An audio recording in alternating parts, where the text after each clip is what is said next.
네. 그리고 지금 제가 아이캔 노트로 지금 영상 녹화도 하고 있어요. 그래서 요거 수업이 설명이 다 끝나면 한 30분 정도 걸릴 거거든요. 30분 정도, 25분에서 30분 정도 걸리면 이 영상도 제가 설명 영상도 같이 올려드리겠습니다. 예. 자, 온라인 수학 수업의 실제 및 사례 공유입니다. 여기서는요, 실제로 이제 평가 계획에 따른 구글 클래스룸 활용해서 어저께 제가 평가 영역이랑 평가 루브릭을 실제로 구글 클래스룸에 어떻게 적용을 하는지를 보여드렸어요. 보여드리고 저도 이제 강의 준비를 하면서 이런 부분에서 이렇게 활용하면 되겠구나라고 하는데 실제로 아마도 선생님들께서 어제 느끼셨다시피 제가 저런 부분에서 저거 안 되는 것 같은데 라는 약간의 의구심도 들으셨을 것 같아요. 그래서 저도 좀 찜찜해하는 과정이었는데 어저께 또 말씀을 해주셔서 제가 바꿨습니다. 이제 좀 더 추가적으로 해보았습니다. 네. 평가 영역을 구글 클래스룸으로 표현해 볼까? 평가 영역이라고 얘기한다면 이제 말 그대로 우리가 평가 계획 세울 때 여기 이렇게 여기 이제 하나의 영역들이죠. 그렇죠? 여기 있는 이런 영역들입니다. 이런 영역을 가지고 이제 평가 구글 클래스룸에 이제 적용을 시켜보자라는 건데요. 그러면 제일 처음에 이 구글 클래스룸에 이 네 가지 메뉴가 있잖아요. 여기 보면 여기 이렇게 스트림, 수업, 사용자, 성적해서 이렇게 네 가지 메뉴가 있습니다. 이 네 가지 메뉴 중에 수업이라는 데를 선택하시고 이 설정 도구를 클릭해 주신 거예요. 이거 각각 틀려요. 스트림에서 선택하는 설정 메뉴와 사용자에서 선택하는 설정 메뉴, 요 성적에서 설정하는 선택 메뉴가 각각 다릅니다. 그러다 보니까 이제 우리는 수업에 대한 세팅을 바꿔주려고 수업 설정을 하는 겁니다. 자, 그래서 쭉 아래로 내려보면 이런 내용이 있어요. 성적 카테고리. 그래서 저희가 어저께 이 부분을 어떻게 하려고 했냐면 평가 영역에 맞춰서 입력을 해주는 거였죠. 이렇게. 뭐 물론 말씀드렸지만 이게 필수냐? 필수는 아니에요. 근데 학생들에게 보다 신뢰로운 평가 결과를 보여주기 위한 과정이라고 보시면 되고요. 뭐 이거 안 했다 그래서 구글 클래스룸에서의 성적 기능을 못 사용하느냐? 그런 건 아닙니다.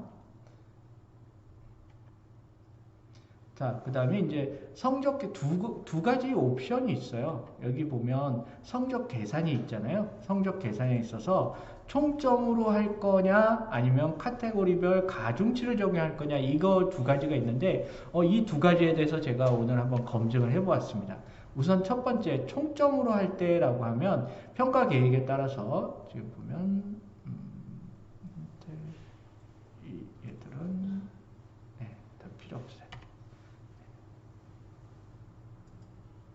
평가계에 따라서 지금 총점으로 하면 이렇게 10점, 10점, 10점, 10점 하고 들어가잖아요. 그래서 이렇게 평가 영역만 입력해주고 이렇게 10점으로 이렇게 했습니다. 이게 이제 총점으로 할 때죠. 그래서 실제로 이제 총점이라는 걸 저렇게 해놓으면 학생들에게 총점이 뭔가 반영이 되지 않을까? 학생들에게 조금 더 신뢰로운 성적 정보를 줄 수 있을 거야 라고 기대가 되지만 제가 살펴본 현재 시점 2020년 4월 15일자 기준으로 봐서는 사실은 좀 쓸모가 없다라는 게 제 결론이에요. 왜 그러냐면 실제로 학생들은 이렇게 이제 선생님께서 전체 성적 표시를 이렇게 세팅을 해주시면요. 학생은 내 과제 보기라는 거, 수업 메뉴에 내 과제 보기를 클릭하면 이렇게 본인의 과제 성적을 볼 수 있는데 이렇게 나와요. 90%. 아까 총점을 했으니까 당연히 10점 10점이면 내가 10점을 가지고 아이디 취득한 점수였고 몇 점이라고 나오는 게 우리가 일반적인 상상이잖아요. 근데 아직까지 구글 클래스룸에서의 총점 개념은 이제 비율 개념으로 나와요. 비율. 그러다 보니까 생각지 않은 이런 수치. 그래서 오히려 학생들이 이걸 보면 이게 무슨 의미지? 라고 해서 혼란을 줄 수 있겠더라고요. 그래서 학점적인 총점이 100분율로 표시가 된다는 거.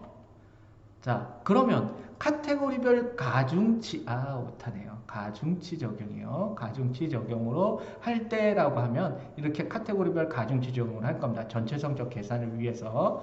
그럼 이렇게 10%, 10%, 10%, 10% 이렇게 했어요. 그러면 여기 퍼센트가 여기 밑에 있을 것 같아요. 네, 여기 있네요. 10%, 10%. 그럼 이렇게 평가계획에 딱 맞춰서 한 거잖아요. 예. 그런데 안타깝게 100%가 안 되면 저장이 안 돼요. 예. 여전히 이제 여기 보면 제가 여기 다 안 보이는군요. 화면에.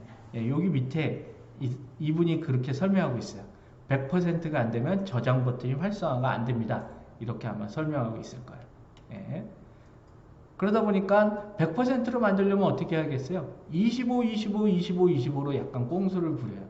그랬더니 애들이 10점 만점에 8점, 10점 만점에 8점을 맞았더니 얘가 비율로 해가지고 80% 이렇게 반영을 해버립니다. 전체 성적을. 그러다 보니까 결론은 반드시 써야 할 항목은 아니고, 다만 이제 우리가 어느 거냐면 그 평가 카테고리를 얘기하는 거예요. 총점보다는 평가 카테고리입니다. 평가 카테고리를 기준으로 보자면 반드시 써야 할 항목은 아니다. 그리고 그렇지만 성적 확인을 할 때 아이들이 무슨 영역에 몇 점이라고 보이니까 조금 더 다른 사람 학부모님들이 보시기에 학생들이 보기에 보다 신뢰로운 평가 결과를 제공할 수가 있다라는 거. 그다음에 성적 카테고리 입력 시에는 평가 계획에 영역 만점을 입력하는 게 더 적절하겠다. 그리고 보셨다시피 전체 성적 계산은 큰 의미가 없잖아요. 그러다 보니까 전체 성적 없음을 선택하는 것이 적절하겠다라는 게 보여집니다. 그래서 수업 설정 샘플을 보여드리면 이렇게 만일에 평가 계획을 세우셨다면 이렇게 성적 카테고리는 넣어주고요. 그리고 점수는 이걸 쓰는 거예요. 카테고리 비율이 아니라 총점, 영역 만점을 적어주시고요. 그리고 여기는 전체 성적 없음을 해줘요. 사실 이 10점, 10점, 10점 이것도요. 이거는 언제 쓰이냐면 나중에 과제를 갖다가 할 때 카테고리 설정을 해주잖아요. 어저께 보셨을 거예요. 근데 그 카테고리 설정할 때 자동으로 10점. 여기 설정한 그 점수가 그대로 표시가 돼요. 그렇다고 얘를 수정을 못하냐? 수정할 수 있어요. 그러다 보니까 어떻게 보면 이 기본 점수의 의미보다는요. 이 성적 카테고리를 입력한다는 걸 조금 더 의미 있게 두시는 게 더 유용하지 않을까 생각이 됩니다. 자, 평가 방법에 따른 첨부 파일 설정 방법, 이거는 제가 어떤 의미였냐면요. 학생들에게 첨부 파일을 갖다가 수정하게 할 거냐, 수정하지 못하게 할 거냐, 아니면 모둠별로 나눠줄 거냐, 이런 기준에 있을 것 같아요. 그래서 평가 방법에 따라서 첨부 파일 설정 방법을 한번 살펴봤습니다. 자, 첫 번째는요. 구글 문서가 아닌 일반 자료 탑재 시. 일반 자료 탑재 시라는 건 선생님들 왜 평가지 같은 것들 있죠. 평가지 같은 거를 한글 파일이라든지 PDF 파일이라든지 아니면 카메라로 찍은 사진 파일이라든지 그런 걸 일반 자료 탑재 시 아니면 구글에서 제공해주는 구글 문서 구글 독스라든지 아니면 구글 PT에 있잖아요. 구글 그리고 스프레드시트도 있고요. 그런 것들을 이용해서 설문, 퀴즈 이런 형태로 탑재 시 그럴 때 이제 두 가지가 있을 거예요. 파일 수정 권한 제공을 하거나 학생별로 사본을 제공하거나 파일 수정 권한은 어떨 때 쓰는 게 가장 적절하냐면 모둠별로 설정해 줄 때 그리고 학생별로 사본 제공할 때는 말 그대로 우리가 오프라인상에서 학생별 한 명 한 명씩 그 유인물을 나눠준다라고 보시면 돼요. 그 유인물이라고 얘기하면 이제 평가지라고 보셔도 되고요. 자, 첫 번째 구글 문서가 아닌 일반 자료 탑재 시하면 보통 선생님들은 여기 과제에서 추가하시고 파일 선택하시고 그 다음에 뭐를 하냐면 요걸 선택하십니다. 그런데 여기서 이 두 가지 선택이 있어요. 학생에게 파일 보기 권한과 학생에게 파일 수정 권한 제공이 있어요. 그런데요. 제가 테스트를 해보니까 어차피 이 구글에서 PDF나 한글에 대해서 문서 권한 설정을 못해요. 그러다 보니까 두 개 다 어차피 학생들은 다운로드 받아서 작성을 해야 돼요. 그러다 보니까 뭐 큰 차이가 없어요. 그렇다면 결국은 그냥 기본으로 떠 있는 거 그냥 선택하시고 진행하셔도 된다라는 겁니다. 혹시 빠르다라고 말씀하신 분 없으시죠? 네. 계속 갑니다. 자, 그 다음에 이제 파일 형태별 첨부 파일 보기 하면 이건 어떤 거냐면요. 선생님들께서 파일을 올려주시는데 이미지 파일이나 PDF 파일을 올리면 학생들은요. 그 과제를 클릭하면 이렇게 자동으로 이렇게 보여요. 해당 이미지나 PDF 파일. 그러다 보니까 어떤 학생들이 화면으로 보면서 작업을 했으면 좋겠다라고 하는 건 되도록이면 PDF로 변환을 해서 저장을 해서 PDF로 올려주시거나 그림 파일의 형태로서 올려주시는 게 크롬에서 자동으로 보여주는 기본 옵션이기 때문에 보여줍니다. 그래서 조금 더 학생들이 다운로드 안 해도 되고요. 물론 다운로드 할 수도 있습니다. 바로 볼 수도 있고요. 할 수도 있고요. 자, 그렇다면 두 번째 PDF나 그 그림 파일이 아닌 상태에서는 보통 다운로드를 해야 되는데요. 어떻게 하냐면 이렇게 한글 파일을 올렸다라고 하면 선생님들은 학생들이죠. 학생들은 클릭하고 이 한글 파일명을 클릭하고 그 다음에 어떻게 되냐면 여기에는 다운로드 할 수 있는 게 안 나와요. 그럼 어떻게 해야 되냐? 여기 프린터기 옆에 있는 더보기 버튼을 눌러서 새 창에서 열기를 하는 거예요. 그러면 기본 클래스룸 탭이 이렇게 그 크롬 탭에 있잖아요. 그러면 바로 옆에 하나가 더 이렇게 나와요. 그래서 이제 구글 한글을 다운로드 받을 수 있는 한글 다운로드 받을 수 있는 창이 하나가 옆에 생긴다는 거, 탭이 하나 생긴다라고 보시면 돼요. 자, 그래서 그래서 여기 보면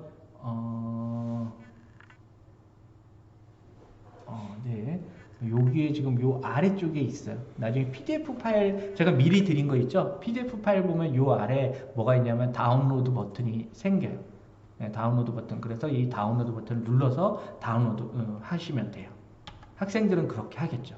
자, 그러면 선생님들께서 이번엔 그냥 첨부 파일이 이미지나 아니면 PDF 아니면 일반 한글 파일이 아니라 구글에서 문서를 탑재를 했을 때 구글 문서죠. 구글에서가 아니라 구글 문서를 탑재했을 때 어떻게 되느냐? 이 두 가지 옵션을 쓸 수 있는데 구글 문서 탑재할 수 있는 방법은 이렇게 두 가지입니다. 추가해서 기존에 만들어 놓은 구글 문서를 선택할 때 이렇게 쓰는 거고요. 아니면 만들 때 얘를 만들어 주는 거예요. 그러면 첫 번째 그 유형 1이라면 이거예요. 이 유형 1을 하려고 하면요. 물론 기존의 문서를 먼저 만든다라는 거, 만들어 놓는다라는 게 중요한데 문서를 만들려면 문서를 클릭하거나 아니면 스프레드 시트를 클릭하거나 프레젠테이션을 클릭하거나 설문지를 클릭해서 먼저 만들어 놓아야 하는 게 있습니다. 그래서 향후 이제 학기를 넘어서 매일 연 만들어신다면 기존에 만든 걸 쓸 거니까 이렇게 쓰시면 되고요. 아니면 이제 유형 2 방법을 쓰시면 되는데, 유형 2에서요. 이거 할 거예요. 학생에게 파일 수정 권한 제공. 이제부터 이건 언제 쓴다고 했습니까? 이거는 모둠 활동할 때 쓴다 그랬어요. 그럼 어떻게 해야 되는지 제가 나름 생각해본 최적의 방법이 뭘까라고 생각을 해봤어요. 모둠별로 별도로 과제를 부여할 때 활용하고요. 학생들은 교사가 제공한 구글 문서들을 수정할 수 있어요. 말 그대로 학생에게 파일 수정 권한을 줬기 때문에 그러죠. 그러면 수정 권한을 줬으니까 누구만 쓸 수 있게 선택을 해야 돼요? 모둠원들만 선택해서 배부를 해주셔야 되는 거예요. 자, 하나의 문서를 교사, 모둠원들이 공유하고 있기 때문에 바로바로 피드백이 됩니다. 어쨌든 과정은 이렇게 수월해요. 그렇다면 최종적으로 아이들이 모둠 활동이 끝나면 그러면 이걸 과제를 제출하게 할 거냐, 제출하지 않게 할 거냐라는 그 두 가지 방법이 있어요. 어저께 제가 잠깐 설명을 해드렸죠. 그러면서 저는 어떻게 했냐면 제출을 안 받았어요. 그러다 보니까 학생을 클릭을 하고 제출하지 않고 처음 제시한 문서로만 작업을 하니까 학생을 클릭했더니 학생이 아무것도 안 냈어요. 그래서 해당 학생들은 과제를 제출하지 않았기 때문에 전부 다 미제출로 떠요. 그럼 학생들은 분명히 모둠 활동을 했는데 안 한 것처럼 생각이 들고 계속 미제출 과제가 있다라고 클래스로는 얘기를 해줄 거고, 그러면 학생들은 조금 당연해 라고 생각이 되겠지만 조금 좀 약간 혼란스러울 수도 있겠죠. 그리고 또 하나는 학생들이 계속 수정할 수가 있어요. 그래서 평가 완료가 된 시점 이후에도 똑같은 문서가 여전히 교사랑 공유가 되기 때문에 선생님이 나중에 채점을 해버리면 그 가운데 학생들이 수정을 할 수도 있다는 거죠. 그렇다 보면 어떤 기한을 둔 모둠 활동에 있어서의 평가 신뢰성이 떨어질 수 있다는 거예요. 예. 그래서 그렇지만 장점은 문서가 자동 저장되기 때문에 학생들은 굳이 뭐 제출하거나 그럴 필요 없이 선생님과의 피드백이 그대로 남아있고, 뭐 어쨌든 학생들이 활용하기엔 조금 편하다라는 건 있습니다. 자, 그러면 두 번째, 모든 결과를 제출을 한다라고 가정을 하면요, 제출 과제로 과제 제출로서 과제 활동을 마무리 질 수가 있어요. 예. 그러면 이제 제출을 딱 하면 이제 선생님은 그 제출한 과제만 딱 보면 되니까요. 그러면 학생들은 그 이후에 고쳐도 이미 제출을 했기 때문에 수정이 안 됩니다. 공유된 문서 상태에서는. 자, 단점. 학생들과 과제 제출에 대한 약속이 필요해요. 어느 시점에서는 모두 다 제출하고 이런 약속이 필요하거든요. 저 나름대로 한번 약속을 생각해 봤어요. 그걸 한번 보세요. 그에 따른 저장 절차가 필요한데요. 자, 과제 제출 약속입니다. 첫 번째 과제 제출은 해당 과제의 모든 활동이 종료된 후 제출해요. 먼저 제출해버리면 그 다른 모둠 학생들은 어떻게 해요? 제출하기도 전에 먼저 모둠장이 제출해버리면 얘들은 수정을 하면 모둠장과 모둠원의 제출 내용이 틀리겠죠. 그래서 모둠이 다 끝나면 모둠 활동 모둠원들은 그때 제출합니다. 제출하는 데 있어서요, 그냥 제출은 안 돼요. 왜냐하면 이거는 선생님들과 같이 공유하는 문서잖아요. 그러면 학생도 학생 나름대로의 뭔가가 있어야 제출하거든요. 그 뭔가를 만들려면 바로 어떻게 해야 되냐면 사본으로 저장하여 제출해야 됩니다. 그 사본으로 저장할 때 모둠원이 각각 사본으로 저장해서 제출하는 거예요. 그래야지만 전부 다, 모둠원 전부 다 제출함이 돼요. 대표 학생만 제출할 경우 나머지 학생이 미제출로 표시되는 것을 방지할 수 있습니다. 방지하죠. 미제출로 표시될 수 있죠. 이거 방지가 아니에요. 이게 잘못됐습니다. 요거는 방지가 아니라 미제출로 표시가 되는 거죠. 요 제출하는 방법은, 이걸 방지한다라는 거예요. 자, 그 다음에 과제 제출 시 해당 모둠은 모두가 세 과정을 3과정, 요 과정을 다시 수행해야 돼요. 만약에 과제 제출 취소했어요. 그러면 모둠원 중에 누군가 바꾼다라는 거잖아요. 그럼 그걸 다시 바꾼 거를 다시 제출을 해야 되는 겁니다. 모두가 다 같이. 자, 그래서 문서 사본 저장은요, 사본 저장은 어렵지 않아요.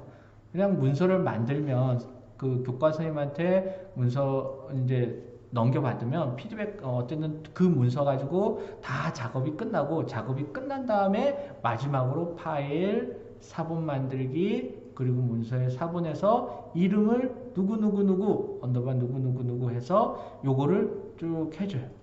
그럼 이걸 왜 해주느냐? 같은 사람과 공유는 선생님과 같이 공유를 하려고 해요. 그리고 댓글과 제안 복사를 한다는 건 이건 어떤 거냐면요, 제가 어저께 왜 공유 문서를 해서 서로 댓글과 제안을 주고받으면 나중에 그 댓글과 제안을 이력을 볼 수가 있다 그랬잖아요. 그러면 결국 가지고 이제 모둠 활동의 참여도나 공헌도를 확인할 수 있는데, 이거를 복사를 안 해오면 학생들이 제출한 문서에는 그게 안 보인다라는 거예요.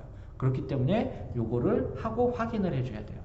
그래서 선생님들께서 이런 저희도 마찬가지지만 이런 구글 문서를 가지고 뭔가 작업을 할 때는 첫 번째 주나 한 2-3시간 동안은 계속 연습을 시켜요.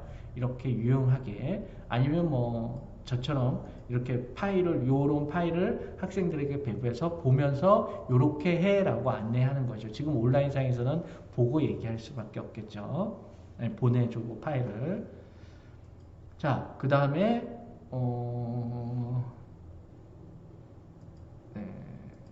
이거는 구글 문서, 파일 수정 권한 주지 모든 결과를 저장한 과제 제출.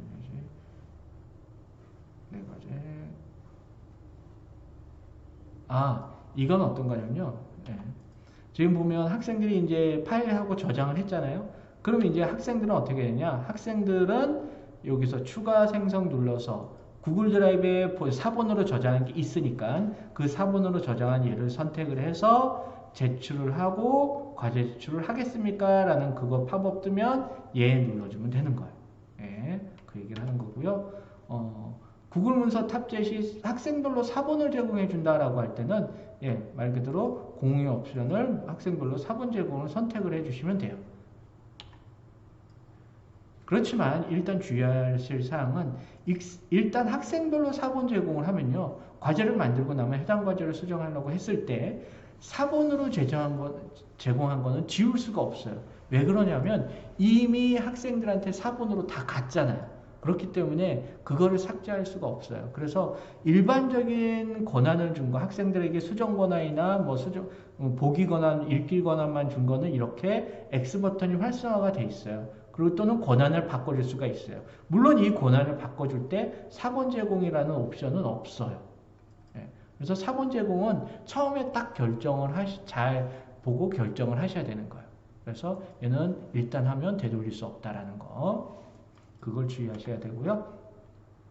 자, 그 다음에 구글 문서 댓글 및 제안 복사 확인은요. 학생들이 이제 과제를 제출했잖아요. 그러면 학생들이 모둠 활동에 어느 정도 활동에 참여했는지를 보려면 선생님이 해당 학생의 과제를 클릭하고 들어왔을 때 이 오른쪽 화면에 이 제안 바로 옆에 확장 버튼이 있어요. 이 확장 버튼을 눌러주면 요게 생성이 되거든요. 이거를 여기서 이 버튼을 클릭하면 각각의 그 제안 수정 이력이 쭉 나와요. 그래서 누가 고쳤고 누가 제안을 했고 누가 수용을 했고 이런 것들이 다 나오니까 이걸 참고해서 모둠 활동 공헌도를 판단하셔도 될 겁니다. 자, 두 번째, 평가 루브릭의 기준표 설정 및 기준표를 활용한 성적 입력 방법. 이거는 이거예요. 선생님들이 이제 아까는 평가 영역은 평가 카테고리 쪽에서 한다 그랬고 실제로 평가를 잘 할 때 이런 평가 채점 기준이 있잖아요. 이 채점 기준을 이 클래스룸에도 녹여 놓을 수가 있어요. 자, 그럼 학생들도요, 이걸 봐요. A는 어떤 기준에 의해서 A고 B는 어떤 기준에서 B다. 라는 게 보다 명확해진다는 거죠. 자, 그러면 어떻게 하면 되냐면요. 과제를 만드시는 거예요. 과제를 만들 때 여기 오른쪽에 있는 기준표를 클릭을 하세요. 기준표를 클릭하면 기준표 만들기가 있거든요. 그런데 여기서 주의하실 거는 여기에요. 이것도 주의하셔야 돼요. 여기 보면 그 성적 카테고리는 뭐 평가 0이고 여기서의 만점을 실제로 우리가 생각한 여기 최고 이 만점을 입력해 주시는 겁니다. 만점을 입력해 주셔야 나중에 변환이 안 돼요. 나중에 설명하겠습니다. 여기 꼭 평가 루브릭에 따라서 설정해 줘야 됩니다. 과제의 만점을. 자, 보겠습니다. 그래서 여기서 이렇게 기준 제목. 저는 이거가 뭐냐면 여기 있는 요걸 썼어요. 이거 썼고요. 그 다음에 이제 점수 구분을 했어요. 19, 8, 7. 사실 요거만 넣어도 돼요. 근데 뭔가 있어 보이려고 기준 설명 그리고 설명. 학생들에겐 이런 거 적어주면 보다 더 명확하게 점수가 딱 나오겠죠. 그리고 저장을 하시는 거예요. 자, 그러면 여기 지금 평가 기준을 입력하실 때 요 두 개의 옵션이 있거든요. 요게 있는데 이거는 각각 어떤 기능을 하느냐 뭐 나중에 눌러보시면 아시겠지만 요 위에 있는 이 더보기 기능은 기준표를 삭제하는 기능이고요. 아래쪽에 있는 기준표에 관련된 더보기 기능은 평가 루브릭이 2개 이상일 경우 기준을 복사할 수도 있고요. 아니면 이 기준을 2개 이상일 때 위치를 바꿔줄 수 있어요. 기준과 기준 위치를 위아래로. 자, 그리고 만일에 평가 기준표가 있다라고 했을 때 들어왔으면요.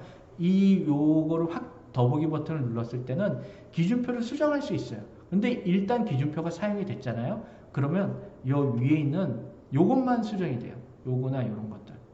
얘들은 아예 수정이 안 돼요. 이미 평가 기준을 썼기 때문에 그래서 그런 기준표 점수 등은 수정되지 않으니까 처음에 딱 세팅하실 때 다시 한번 잘 보고 세팅을 하셔야 됩니다. 자, 그래서 평가 과제를 이제 실제로 채점할 때는 학생을 클릭을 해서 학생을 클릭하면 이제 학생 과제를 클릭하면 이렇게 보여질 거예요. 그럴 때 보통 만일에 과제 내용이 별로 안 된다, 작다, 굳이 뭐 학생별로 지금 보면 요렇게 해서도 판단이 된다, 요 모양으로도 판단이 된다 그러면 여기 이 버튼을 여기 부분을 클릭하면 그 평가 기준표에 따라서 입력할 수 있는 화면이 떠요. 이따 퀴즈 가지고 설명할 때 해드릴게요. 그런데 지금은 애들 화면을 제대로 풀었는지 안 풀었는지 봐야 되니까 여기 이 과제를 클릭하시는 거예요. 과제를 클릭하시면 옆에 이렇게 과제가 나올 거고요. 과제 옆에 이런 표, 이런 게 나와요. 그럼 우리 뭘 선택하느냐? 기준표를 확장을 시켜주는 거예요. 물론 여기 버튼을 클릭해도 돼요. 그래서 18, 6, 4 이렇게 설정이 돼 있잖아요. 그럼 여기를 그냥 클릭해도 점수 입력은 됩니다. 하지만 명확하게 하는 게 좋으니까 적절하니까 얘를 펼쳐주면요. 18이 아니었군요. 1987이었군요. 이렇게 기준표가 나옵니다. 그러면 이 옆에 있는 과제를 보고 이거는 기준표 9에 해당하는 거야 라고 9점을 딱 하면 여기 옆에 점수가 그대로 입력이 돼요. 자, 그러면 이제 여기 점수가 입력이 되면 그 위에 보면 그 학생 이름 옆에 이렇게 점수가 입력이 되거든요. 여기서 주의하실 것은 이 10점이요. 여기 있는 10점이 방금 우리가 평가 기준에서 봤던 10점이 아니에요. 이 10점은 어떤 10점이냐 하면 우리가 과제 만들어줄 때 만점 입력했던 거 있죠. 점수 입력했을 때의 그 10점입니다. 그래서 만일 우리가 이 10점을 처음에 과제 만들 때 10점이 아니라 100점이라고 입력했어요. 그러면 우리가 평가 기준표에 의해서 얘 9점이야 라고 딱 클릭을 하잖아요. 그러면 변환을 시켜서 9점이 아니라 90점으로 나중에 입력을 해버려요. 그러니까 과제 만들 때 점수를 100점으로 설정하면 그렇게 되니까 이게 정확하게 되려면 아까 우리가 과제를 처음 생성할 때 시간이 그러니까 과제를 처음 생성할 때 정확하게 점수를 넣어주셔야 돼요. 만일에 점수 입력이 100점으로 그냥 됐다. 그러면 점수를 먼저 바꿔주시고 다시 한번 기준표 세팅을 해주시는 게 좋아요. 기준표를 클릭해 주는 게 좋습니다. 자, 그 다음에 이제 퀴즈 결과에 따라서 점수 부여하기. 이건 어떤 거냐면요. 퀴즈 점수는 그냥 넘어와요. 퀴즈 점수는 그냥 넘어오는데 이걸 그대로 쓰시는 게 아니라 구간별로 점수를 입력하실 때 있잖아요. 9점 이상은 10점, 7점이면 8점, 6점 이상은 6점 이런 식으로 입력하실 때 그러면은 점수를 먼저 가져옵니다. 이렇게 가져와서 할 수 있는데요. 선생님께서는 그 전에 과제에다가 기준표를 넣어주는 거예요. 어떤 기준표? 이런 기준표를 넣어주는 거죠. 기준표 넣어주는 거예요. 그러면 선생님께서 성적을 가져오면은 그 가져온 성적이 이렇게 있어요. 10점, 7점, 5점에서 이거는 설문 결과에 따라서 이제 설문이라고 이제 퀴즈 결과죠. 퀴즈 결과에 따라서 이런 점수가 들어간다 이거예요. 그랬을 때 그 점수를 보고 클릭하면 옆에 요걸 확장 버튼을 눌러주면요. 그러니까 요 펼치기 버튼을 눌러주면 이렇게 화면이 바뀌어요. 그 상태에서 이거는 7점이야. 초반에 7점이었잖아요. 그러니까 7점이니까 여기에 해당되니까 8점이라고 여기를 클릭하시면 자동으로 8점으로 바뀌어요. 그래서 그 영역별로 점수도 넣을 수 있다라는 거고요. 그리고 마지막에 이제 돌려주기 하면 되고요. 그 다음에 이런 것도 있어요. 평가 루브릭이 2개 이상일 때 2개 이상이다. 이것도 클래스룸으로 가능합니다. 기준 하나 만들었죠? 어떻게 해요? 유사하다 싶으면 기준 복사를 하시거나 아니면 기준 추가를 하시면 돼요. 아래쪽에 이렇게 기준 복사를 하시는 거예요. 그리고 저장. 그러면 학생 채점하실 때요. 이렇게 나와요. 두 가지. 그래서 두 영역을 각각 클릭해 주시면 각각 클릭해 주시면 점수가 그냥 들어갑니다. 그러다 보니까 훨씬 선생님들이 이걸 다 어쨌든 우리가 지금 쓰고 있는 평가 루브릭을 그대로 클래스룸에 적용을 할 수 있다는 게 중요한 부분이었고요. 그 다음에 이제 게시물 재사용하는 거. 어저께 우리가 웹상의 속도가 좀 안 나와서 실습이 안 됐었는데, 게시물 재사용하는 방법입니다. 수업 메뉴를 클릭해서, 만들기 클릭해서 게시물 재사용을 클릭하시는 거예요. 자, 그 다음에 재사용하고자 하는 클래스를 선택을 하십니다. 물론, 저는 지금 모둠 활동이라서 똑같은 클래스를 선택할 건데요. 그게 아니라 나는 다른 클래스에 이 게시물을 복사하고 싶다. 그러면 다른 클래스를 선택하시면 돼요. 여기 줘야 되는 다른 클래스. 그래서 저는 이제 모둠 활동, 다른 학생들 모둠 활동을 위해서 이 클래스에 모둠 자료를 복사할 겁니다. 그래서 모둠 과제를 선택해서 사본을 만들 거예요. 왜 사본을 만드냐면 똑같은 모둠 파일을 공유를 해버리면 이게 1모둠 애들 게 2모둠 거도 똑같이 되잖아요. 그렇기 때문에 그 문서를 사본을 만들어서 저장을 할 겁니다. 사본을 만들어서 재사용하면 하고요. 그러면 이렇게 학생들에게 제공이 돼요. 그런데 그냥 파일명을 이렇게 주면 2모둠 학생들이 헷갈리겠죠. 그죠? 그래서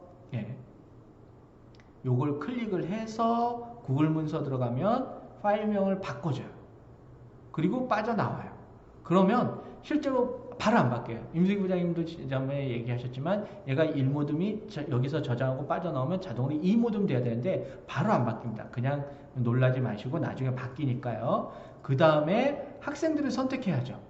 2모둠 학생을 선택해서 2모둠 학생 선택해서 과제 만들기 하시면 되는 거예요.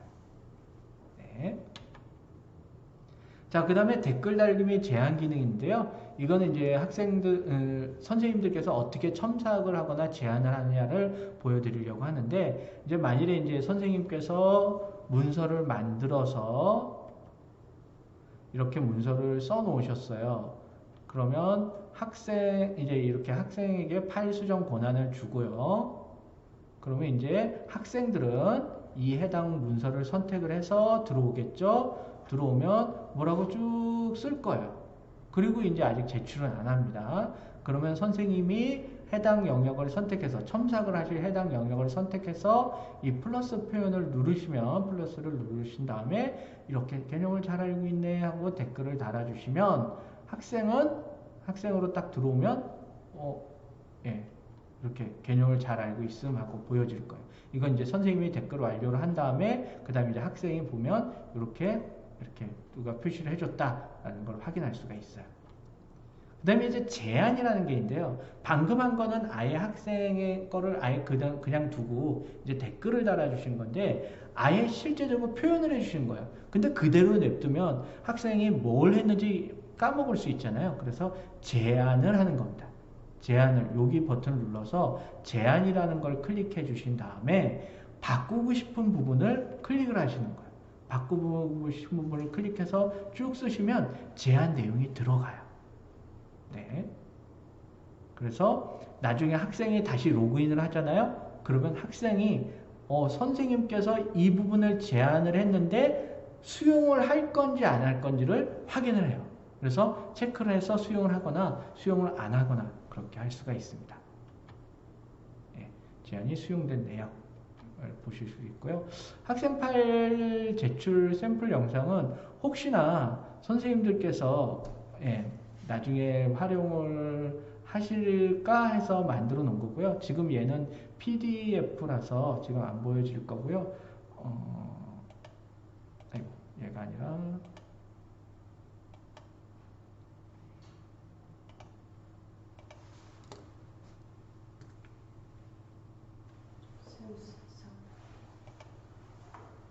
네.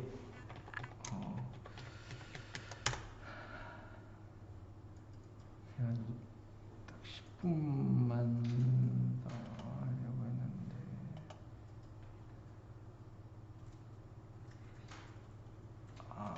공유사함에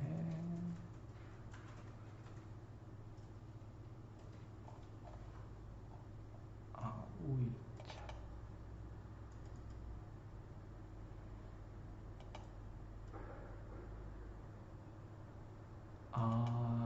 네. 이거 PDF 저장한 게 보여지네요. 제가 나중에 보여드릴게요. 이건 어떤 거였냐면요. 제가 그 스마트폰으로, 제 핸드폰으로 학생들이 온라인 올리는 거를 보여놓았어요. 이것도 나중에 링크 걸어 드릴게요. 그래서 혹시나 선생님들께서 실제로 이 구글을 이용해서 뭔가 활동을 할 때 학생들이 잘 못 따라할 것 같으면 이 동영상을 같이 링크를 걸어 주시고 이렇게 하면 돼 라고 알려주실 수 있게 제가 영상을 만들어 놓았습니다. 네. 네, 제가 말씀드리려고 하는 건 여기까지입니다. 예. 그래서 네, 감사하고요. 어쨌든